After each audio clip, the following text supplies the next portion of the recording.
thank you. Happy to be here, post-lunch session, and as the room gets full, we'll get into our discussion.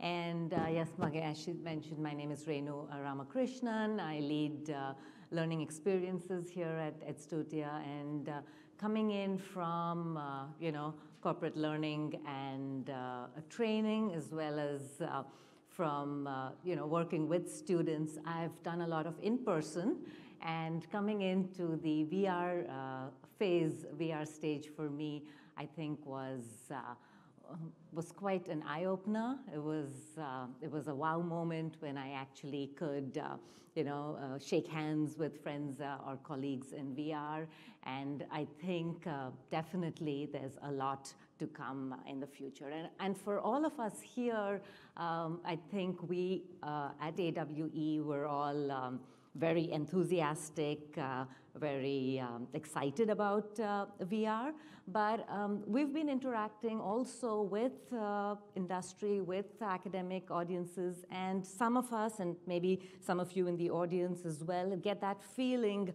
maybe a little bit of hesitation, apprehension about the use of XR across business functions and in daily academic or training sessions. And we're going to have our panel here talk a little bit on both sides, their firsthand experiences about this. And after that, we'll take some questions from you as well. So to get started, I think what we could do is actually take a quick poll, and then I'm going to introduce our panelists here.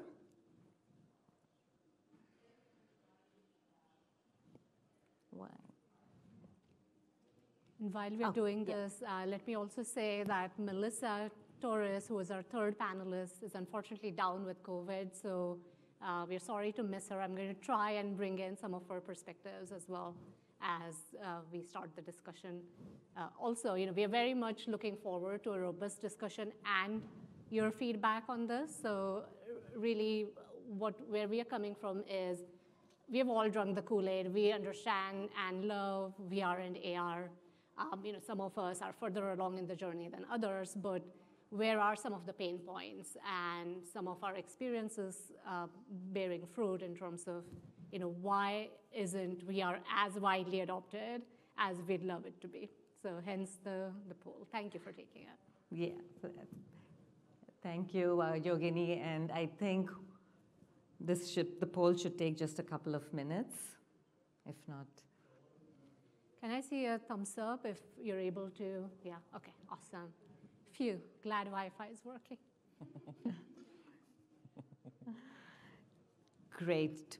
So while the polls will get captured, we'll come back and revisit the poll in a little bit. But I'm going to actually move it over to our panelists here and have Yogini and Dan introduce themselves, and maybe also talk a little bit about what their VR aha moment was to get started. Sure. Yeah, happy Dan? to go first. My name is Daniel Sisan. I actually, I think all of us, we can only put one company on our badge, but I'm here, on behalf of multiple entities.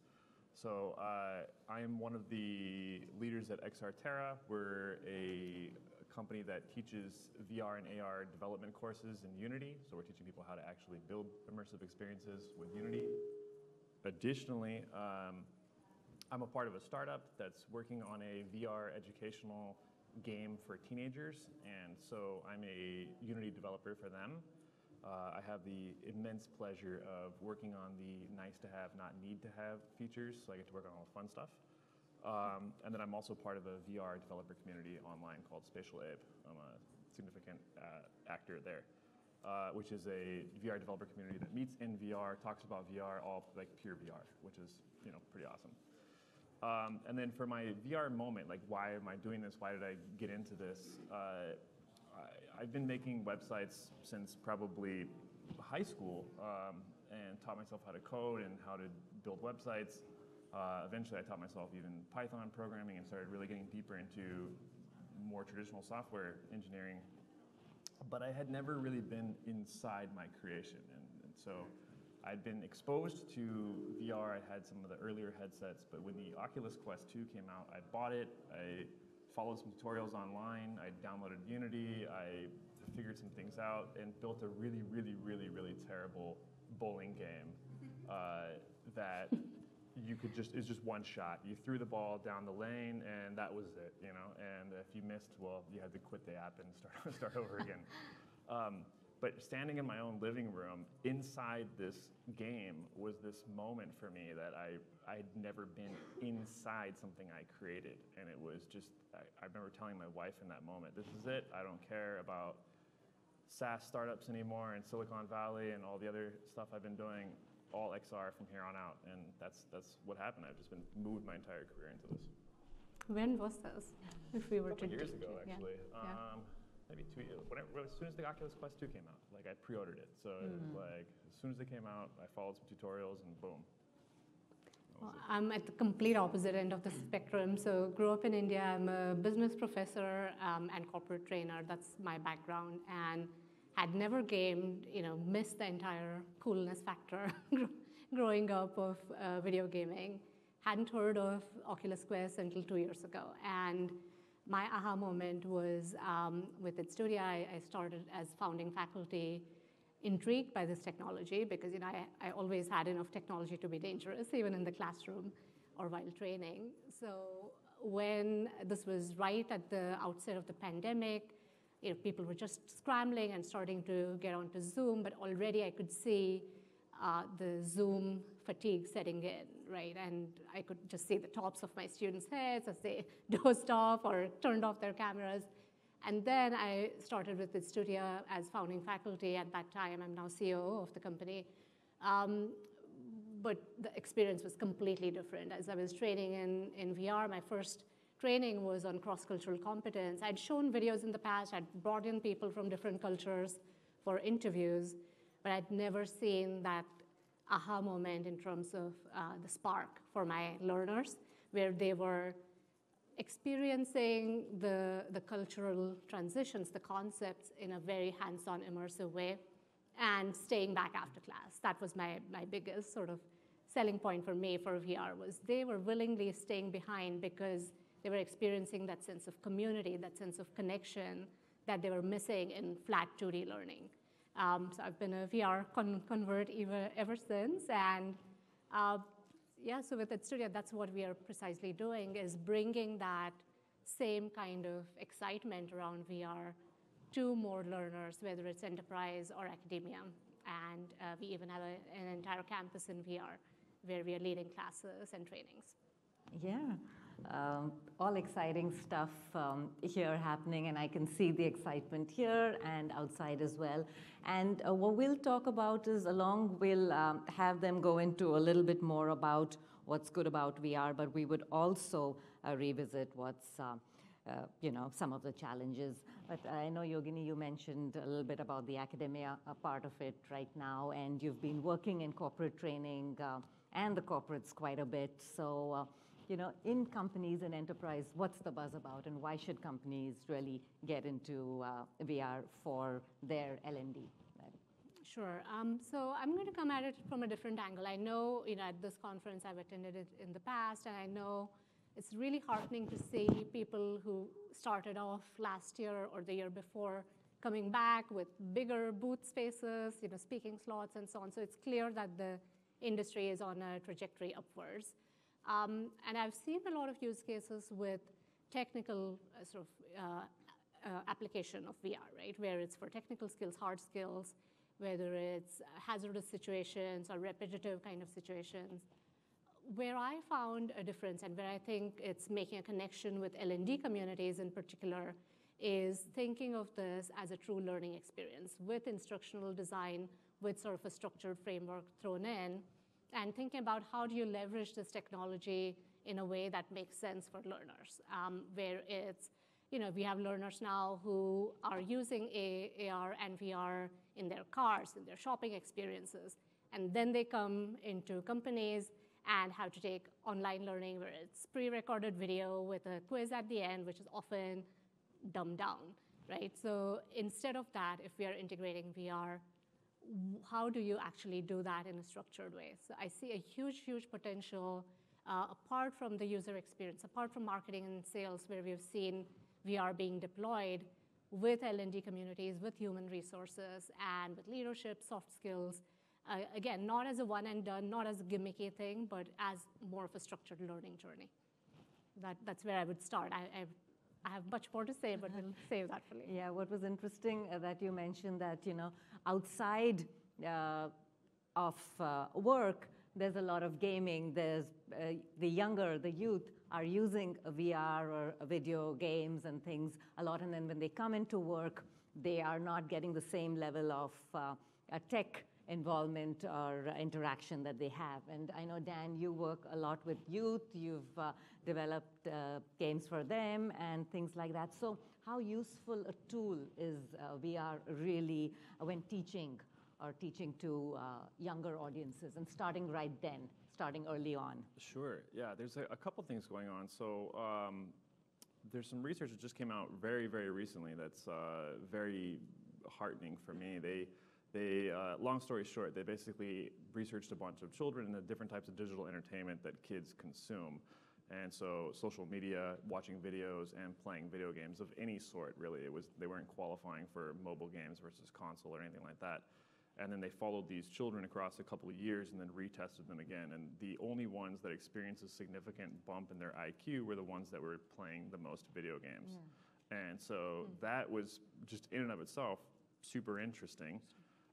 But when we were doing a bunch of actual research for the educational video game for kids, I talked to a ton of parents, and their attitudes around video games and virtual reality were just completely detached from that concept. It was like, no, they must do their homework first, and then they can play video games. And I would say, well, what if the video game was the homework, right? Or what if the video game was more effective than the homework? What if they actually retained the knowledge more from doing this in a virtual reality environment, which we see a lot in like research for surgeons and medical and things like that. So we're going to try to bring that down to children. Like, why would, but the parents, there's still this massive disconnect in most parents' minds between virtual reality is play, video games are play, schoolwork is work, and never shall they mix. Right, yeah. And I think that might take a little bit of time to change that mindset. And with work like this, hopefully that mindset will change a bit, and that'll go on. And talking about how do we kind of adopt, how do we create use cases for adoption in VR, not just parent, child, schools, but even corporates or with adults. It's hard, right? And how do you feel that maybe having some numbers here, having metrics there, would that help to get the corporates also on board? I think the biggest challenge is, especially within human resources, and since I'm looking at that in terms of L&D adoption of VR, is really walking the talk and showing what the learning outcomes are, if it meets the KPIs, right, for the learning teams. And certainly, Melissa's not here, but I know she feels passionately about measuring XR metrics. Oculus Quest has the ability of gaze tracking, right, audio. In Edstudia, we are also looking at engagement in 3 or 4 different other ways that tracks knowledge retention, but also application and user engagement, retention in terms of coming back and practicing some of the skills in a self-paced way. Where I also think it's undersold is the understanding of VR. So it's not just simulations. Where we've had tremendous success is with instructor-led live instruction as well. And having that kind of glue or bonding that happens within VR, leveraging that, and making it a live experience plus the VR simulation. So really thinking approaching thoughtfully, what's the balance of synchronous and asynchronous within virtual reality. That's why we called it, post-Zoom a VR boom, because we're seeing that boom, but it also needs to be controlled and channeled a bit so that it doesn't diffuse and die out.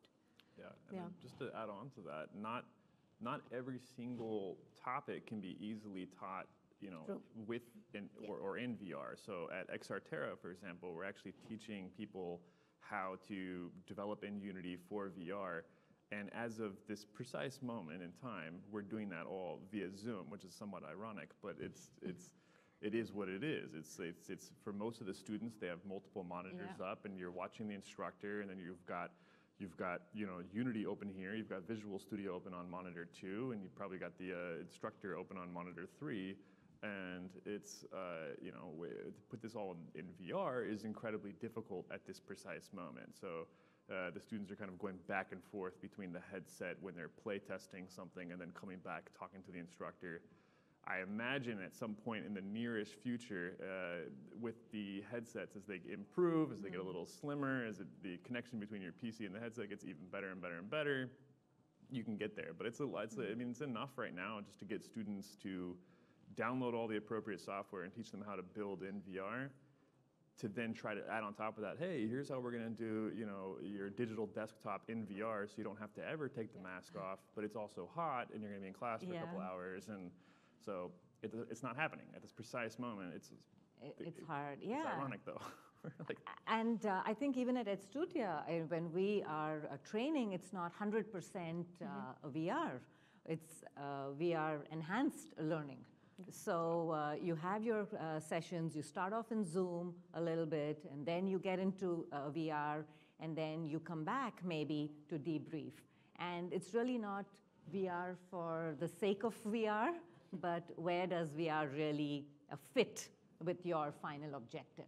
Yeah. So I think that, you know, there are definitely challenges, and which brings us kind of to the other side of the coin with with all this excitement we have around us.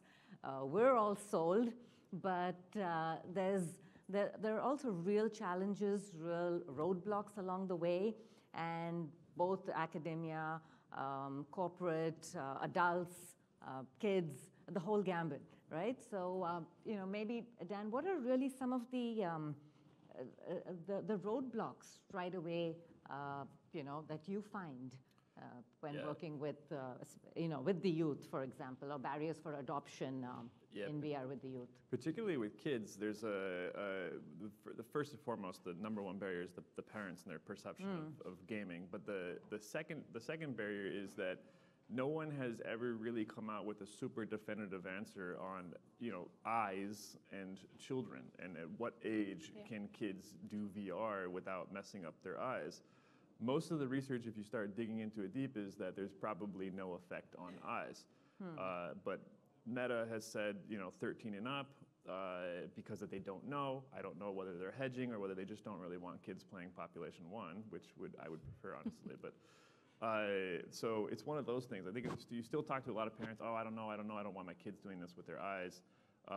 We'll probably need to see more research into this, definitively saying it's not that big of a deal or it doesn't affect them at all, before you'll see parents kind of embracing a little more. In addition to more research, like I talked about the IQ bumping up, you see more of that coming out, and eventually you may see, you know, maybe a decade from now, maybe shorter, I don't know, but like sometime in the near future, we'll see probably a massive change in parent perception.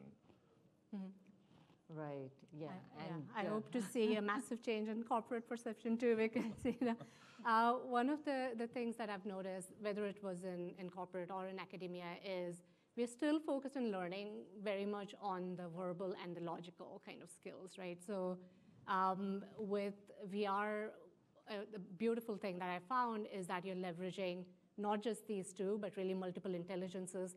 Whether you call it MI or, you know, different kinds of skills, terminology is up for grabs. But thinking about visual, spatial, you know, interpersonal, all of it combined, and that really allows your learners to shine in different ways.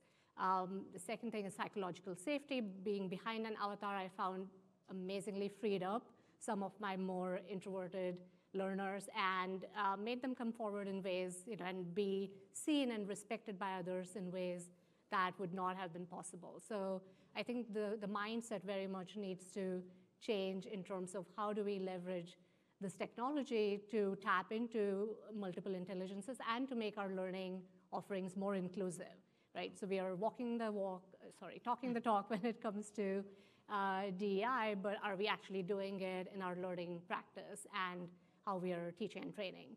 And that brings me to the trainers. So Studia just launched and is running the next cohorts in September of a Train the Trainer certification of how to actually use VR and AR within instructional design. Because that too needs unlearning and relearning. Just like we made the transition from in-person to online, right, Zoom, there is now yet another step to take. So the more scaffolding we can provide, and we just graduated the first group, including Renu yesterday. Yay. And in 10 weeks, it was amazing to see experienced instructors and trainers come in who had no idea of how to use VR and AR, and by the end, they had designed their own learning module using these technologies, right? So it can be done, but we did find, and Dan was one of the judges too, and one of the comments, pretty harsh, was don't expect us to hit the ground running, right? Take it slow, scaffold us, help us get there. And I think we need to keep that in mind for our users as well. So lots of challenges. Lots of learning. Yeah, lots of learnings as well. And I found that within VR, as we are learning, everybody learns together. So that was also an interesting thing. There were some areas in which the instructors also learned along with the the learners, and it was quite different from what was in a classroom setting, the learning even, I think the biggest thing for most people when you're switching from whatever you've been doing to VR is it's like a massive paradigm shift. And so we teach people, designers that are coming from the traditional graphic design background, and now they're learning VR design. And like that Z-axis is pretty crazy. It's all of a sudden a whole new world on that Z-axis. And so like for them, they understood layers, but this is not just layers, this is actual depth here. And so like that shift for designers to go from 2D to 3D is a really big deal. The shift for instructional design going from 2D to 3D was a big deal. Yeah.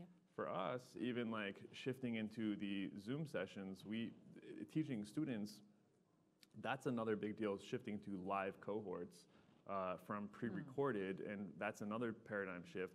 And then we found out, oh man, some of these things we need to go back to being pre-recorded because it's easier for the students to consume it asynchronously and pause the video and slow down. And so it's, again, like not everything should be, like unequivocally the research shows that live cohort-based teaching is far beyond pre-recorded material in most cases. I mean, the completion rates are off the charts versus the completion rates of standard online courses. But even so, we need to have some of those modules be pre-recorded asynchronous. Yeah, and which also gets us thinking that there are some things that will not work, In VR, things that come to mind, that what will not work.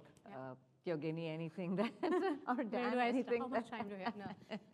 No. One of my favorite things, we were on a panel with, we had a speaker from Accenture, and she said, one thing VR has taught me is a lot of humility, right? And I completely agree with that. I don't know what your experience is, but there is this exuberance that we have, and we partner with the Glimpse Group in terms of our VR and AR platform and the learning technologies that we use. And they told us on day one, reimagine and imagine anything, and we'll be able to do it for you.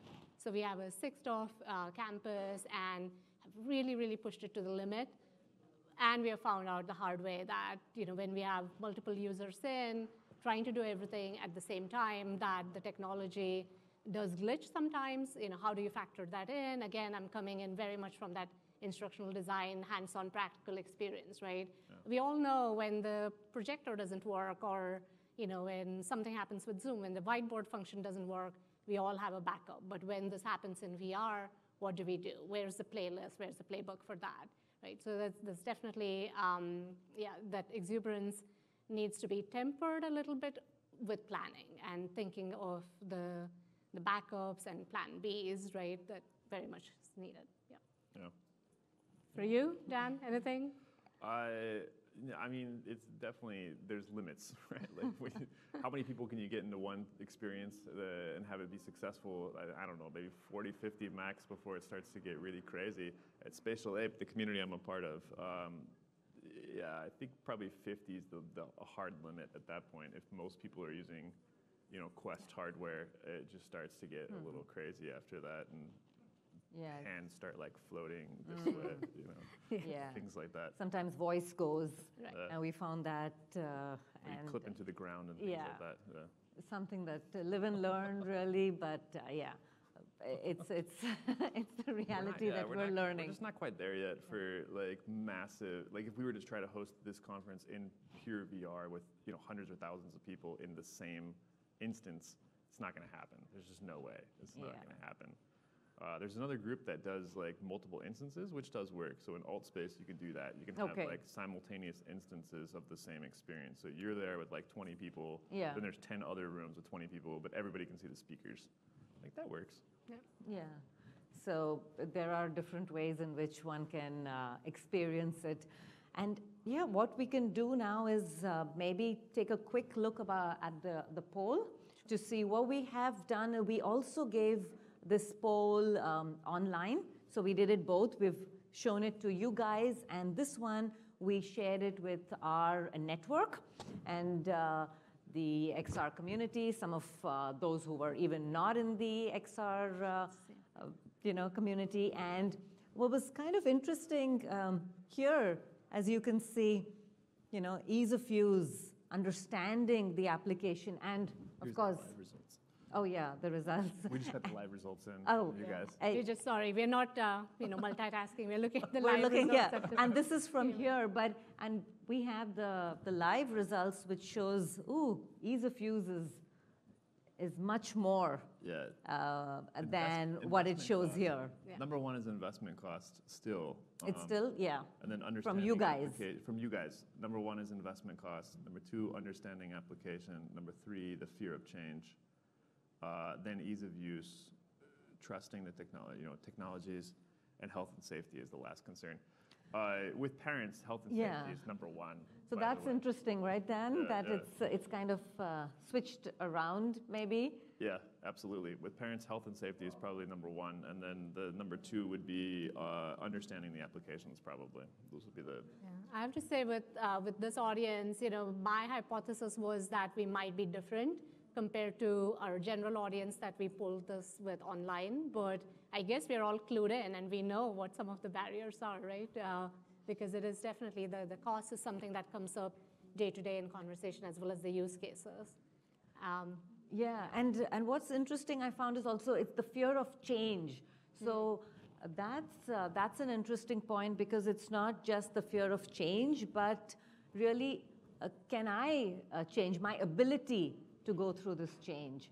And so when it's just the fear of change, am I able to kind of transition my organization to VR? Am I able to do what I need to do to be successful in VR? And that's a huge change for a lot of people and a fear.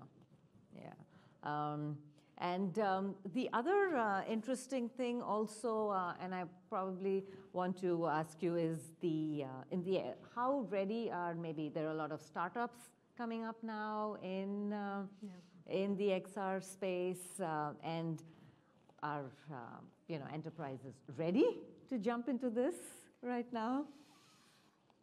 I have some thoughts. Okay.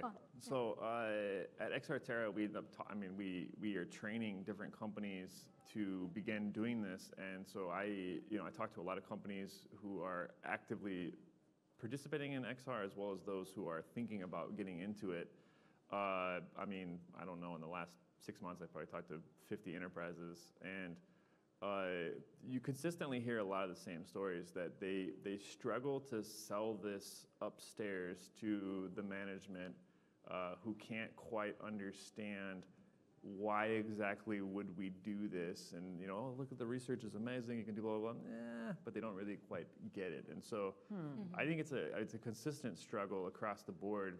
In the enterprise space, for sure, you hear over and over and over again that they struggle to get upper management to buy into it, regardless of what the research says. which is interesting. Yeah. Well, I want to actually ask the audience about the poll, because that was some of you guys have, you may see something different than what you might have polled.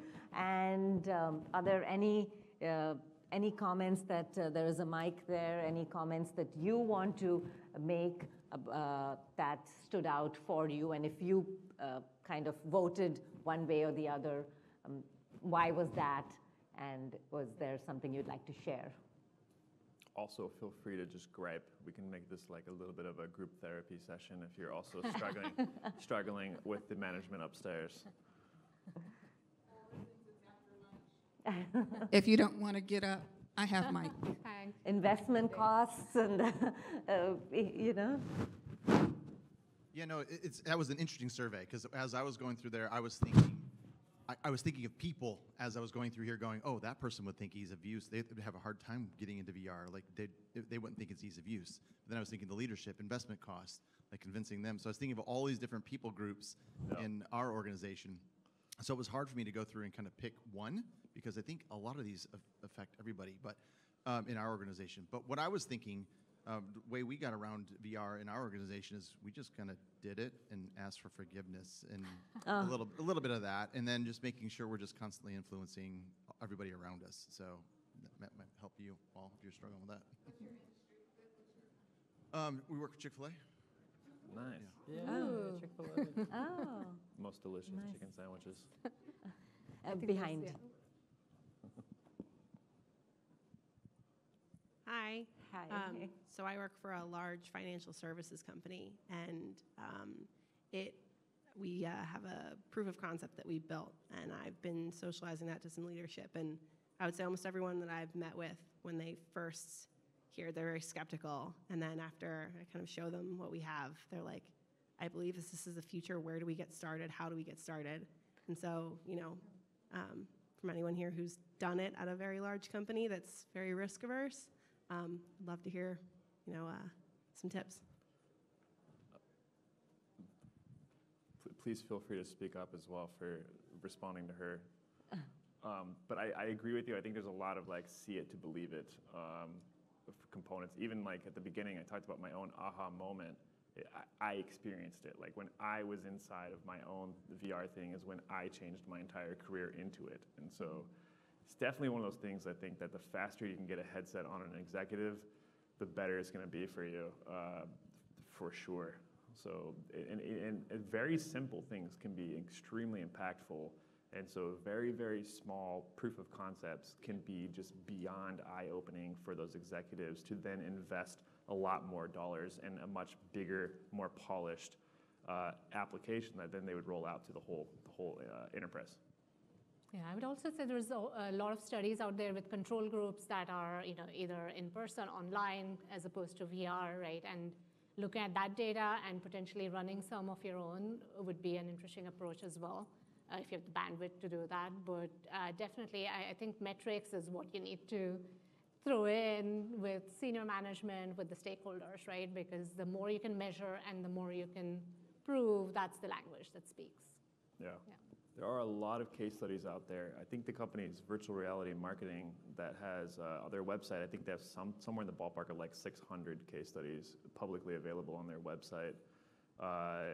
Terry Proto's the guy. He's here somewhere. He's a cool guy. I'm not affiliated with him. I like to use their case studies as backup. Like, hey, have you seen this? Have you seen that? Like, did you see this survey? Like, this is cool. Yeah, that might help. Virtual Reality Marketing is the name of the group. Yeah, they have, you can find, Google them, and then they also have a alt space meetup monthly. So, cool people, and they're around here somewhere. Oh, yeah, go ahead. One comment I want to make on the survey is that I think my answer for the hardships is a combo of a little bit of everything.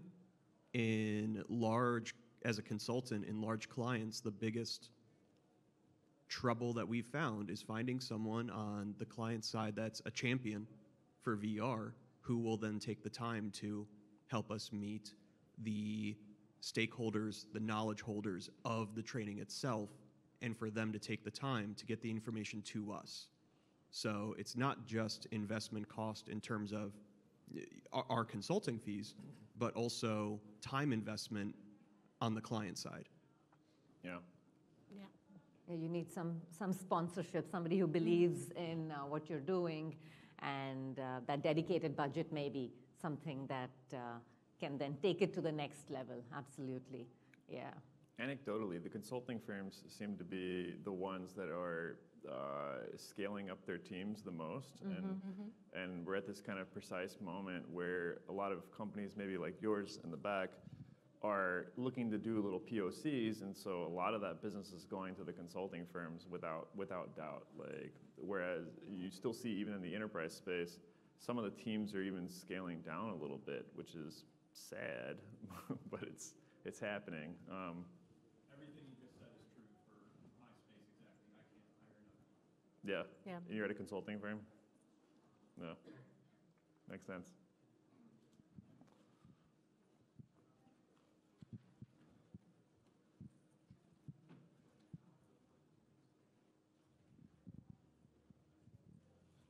I found your point about the research of students who are learning in VR, that their IQ, bumps up quicker. It's just so fascinating. I wonder if you could talk a little bit more about that. Like, I wonder if it's because this generation grew up learning with games, and so that's going to be more engaging, or if Yeah, could you quick, speak a quick little bit more caveat. about It was video games as a whole, so any and all video games. And it was not a significant bump. It was 2.5 IQ points for video games as a whole.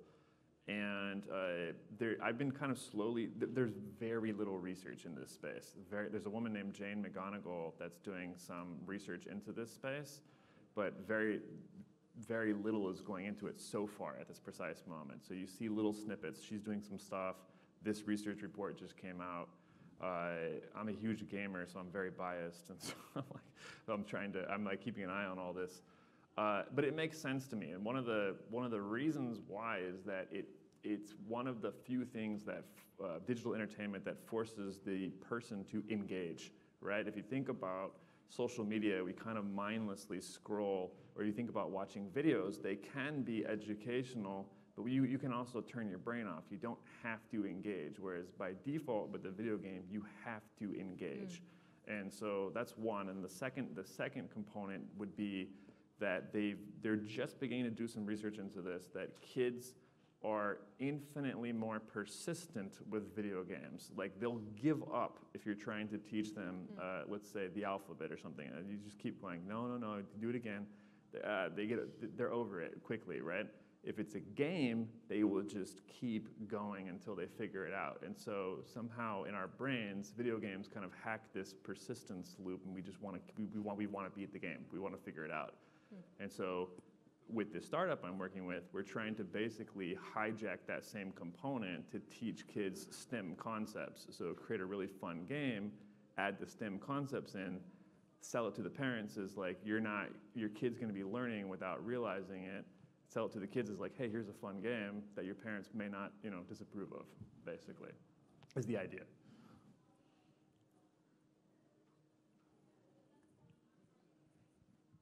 Hi, I'm working research with San Jose State University. We're researching creating a virtual lab environment for students to learn, comparing it to the results of having a real lab in person. So I was wondering, now that you're talking about research, what do you think would be a good research area to focus for study and in general for the industry to increase adoption of this technology for learning?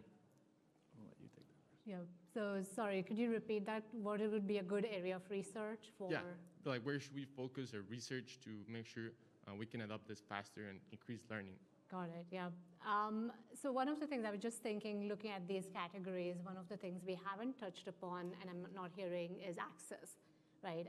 And access both in terms of sensory experiences, which is really dominant in virtual reality, but also in terms of technology, internet access. We were talking to clients a couple weeks back, a bank in South Dakota with branches all over, right? Certainly in parts of Asia where we're doing business, we're seeing that with patchy internet connectivity, right? How do you solve that problem? If we can have an answer to that or a workable solution around that, I think that's a big piece. No. Thank you. To tag on like a completely different angle there, I think the hard facts really help people kind of shift their minds a little bit. So like that little nugget of, increased IQ with video games, you're probably not going to forget that. And so other little things too, where it's like, can we somehow figure out how to test certain, recall skills for kids for specific things that they have to do? We know that rote memorization doesn't work very well, right? And like you can see with other applications, but no one, to my best of my knowledge, no one's really done distinct research in an academic environment for for just standard subjects and said, did their memorization, did their recall of the facts 6 months later increase, or is it higher or not? So that's one area where you could do it, where eventually people will say, oh, this is definitely well worth it. We are at a really interesting inflection point too, because we're doing a longitudinal study of post-pandemic. So just before the pandemic and then through the pandemic, and now if we can call ourselves post-pandemic, right? How have attitudes to learning and teaching changed? And we're finding this interesting mix both in academia and in corporate, where everybody wants the flexibility, the ease of access that online learning is providing, and yet you also want the community, you want the sense of presence.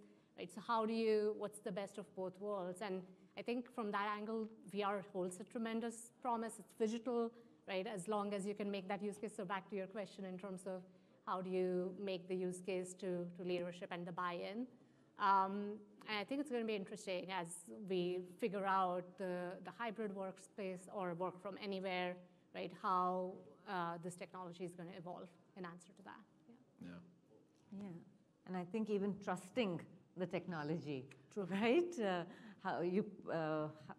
Do I put all this money into it and then it changes, and how much can we trust emerging technologies? And I think if we give more trust into it, then that can.